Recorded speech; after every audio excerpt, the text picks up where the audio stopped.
Hi friend, welcome back to Black Hair Diaries. This is going to be how to braid a ponytail for a little child. Just braided ponytail for kids.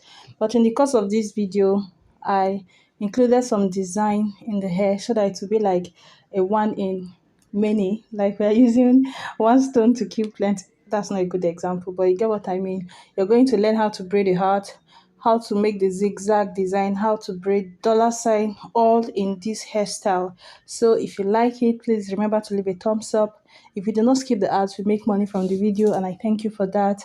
And if you have any question, don't hesitate to ask me in the comment section. I have sectioned out each of the designs and explained it on its own in case you're interested in knowing how to make the dollar sign, the snake design, or the braided hat. There are also individual videos on the channel, so you can check those out for more details on each of the designs.